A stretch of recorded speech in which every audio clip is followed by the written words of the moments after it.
6 p.m. Assalamu alaikum. This is Radio Pakistan. The news read by Daman Zaman. The headlines. The Prime Minister has vowed to economically uplift the country by bolstering exports and attracting foreign investment. The President has stressed the need for the resolution of conflicts for peace and stability in the region and the world at large. The government has granted one-time permission for a period of 4 weeks to former Prime Minister Mohammad Nawaz Sharif to go abroad for his treatment. Pakistan has decided to reopen the Hindu temples across the country. The occupied Kashmir people continue to observe silent protest on the 101st day today of Indian occupation. The Organization of Islamic Cooperation has strongly condemned the Israeli aggression against the Palestinians. And now the news in detail. Prime Minister Imran has vowed to economically uplift the country by bolstering exports and attracting foreign investment.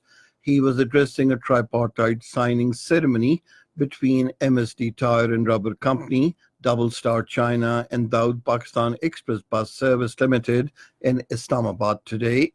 The Prime Minister said the agreement signed today between Pakistani and Chinese companies is aimed at local production of tires. The Prime Minister welcomed the Chinese investment in different sectors and said Pakistan will encourage more Chinese investment by providing them an enabling environment. He said the country's economy has been stabilized as a result of measures taken by the present government. He said the current account deficit has been curtailed and the rupee has also stabilized. The positive sentiments are now also visible in the stock market. The Prime Minister said world institutions, including the International Monetary Fund, the Asian Development Bank, and the World Bank, have also endorsed that the country is heading in the right direction. He said the World Bank has improved our ease of doing business ranking by 28 points. Imran Khan, however, stressed that our next challenge is to provide job opportunities to the youth by bringing in the investment. The President, Dr. Arif Alvi, has stressed the need for resolution of conflicts for peace and stability in the region and the world at large. Addressing a seminar on regional peace and development in Islamabad today, he said the global resources are under threat due to irresponsibility of some stakeholders, and the world should come forward to reduce causes of conflict in the world, especially in South Asia. He said Pakistan and Kashmiri people had hopes that the United Nations resolutions promising inalienable right of self-determination to the Kashmiri people will be implemented. He said nations should rise above their vested interests and work collectively for humanity to cope with the challenges, including that of the global warming. President Arif Alvi said Pakistan has overcome terrorism and the country learned from its experiences. On the Indian Supreme Court's judgment in the Babri Mosque case, the President said there is frustration amongst the Muslims as well as other minorities in India. The President said the opening of the Kartarpur corridor is a strong reflection of Pakistan's desire for regional harmony.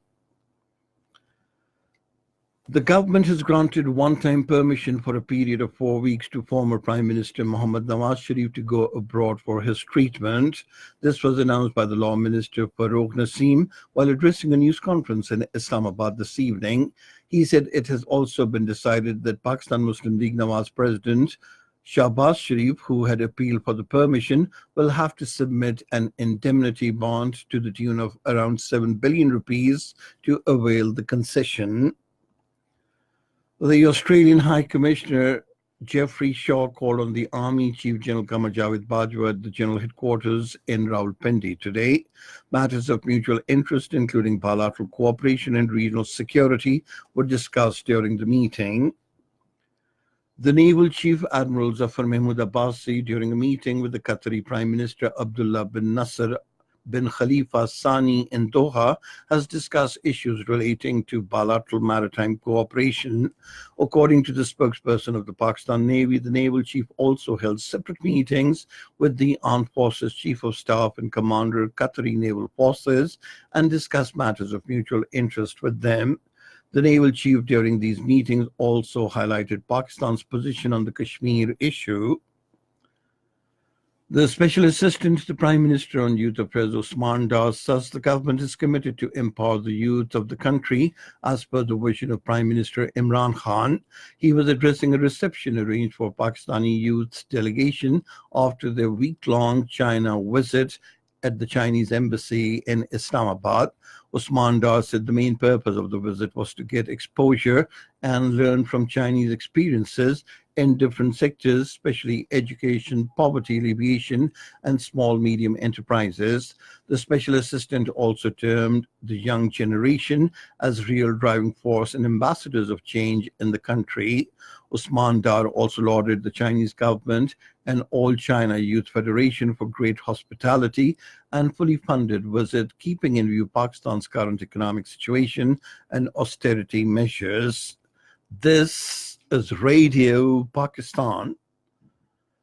The government has decided to reopen the Hindu temples across the country. In a statement today, Pakistan Tehreek-e-Insaf spokesperson Ahmad Jawad said this is in line with the long-standing demand of the minority Hindus that their places of worship be restored to them.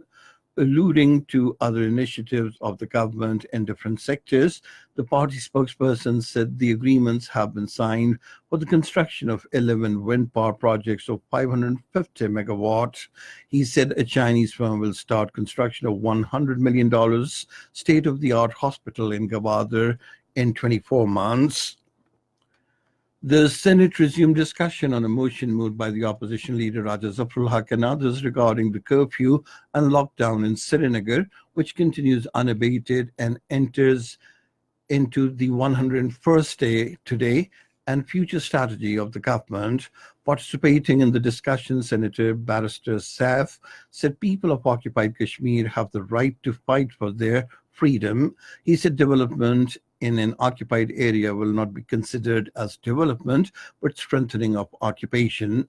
Senator Raza Rabbani said multinational companies in Western countries have conditions that if a country commits human rights violations, then there will be no trade with such a country. But unfortunately, Western countries have not suspended their trade with India, which reflects their double standards. In occupied Kashmir, people in the Kashmir Valley and the Muslim majority areas of Jammu region continue to observe silent protest on the 101st day today against Indian occupation. Public transport is also almost off the roads. However, thin movement of private vehicles is being observed on the roads. Shops only open for a brief period in the morning and in the evening. Restrictions under Section 144 are enforced amid massive presence of the Indian forces. Internet, SMS, and prepaid mobile services continue to remain suspended for the people living in the valley. Meanwhile, an American Congressional Caucus on Human Rights will hold a hearing this week on the situation in occupied Kashmir following India's decision to revoke the special status of the territory. The Organization of Islamic Cooperation has strongly condemned the Israeli aggression against Palestinians. In a statement, OIC held Israel accountable for the consequences of this dangerous escalation. It called upon the international community to shoulder its responsibilities towards providing international protection to the Palestinian people. In Gaza, at least 22 Palestinians have been martyred in Israeli airstrikes. A spokesman of the president of the Palestine said the Israeli escalation must immediately stop. He called on the international community to immediately intervene to pressure Israel to stop its continued aggression and respect the international law. And finally, the weather. Cloudy weather is expected in most parts of the country, while rain, wind with thunderstorm is expected at isolated places in some districts of Sindh, northeastern Balochistan, South Punjab, Upper Khyber Pakhtunkhwa, and Gilgit-Baltistan during the next 24 hours. However, snowfall over the mountains is also expected during the period. And that is the end of this news bulletin. For more news and analyses, log on to our website, radio.gov.pk, and you can also watch the live video streaming of our bulletins on the link, facebook.com/Radio Pakistan News Official.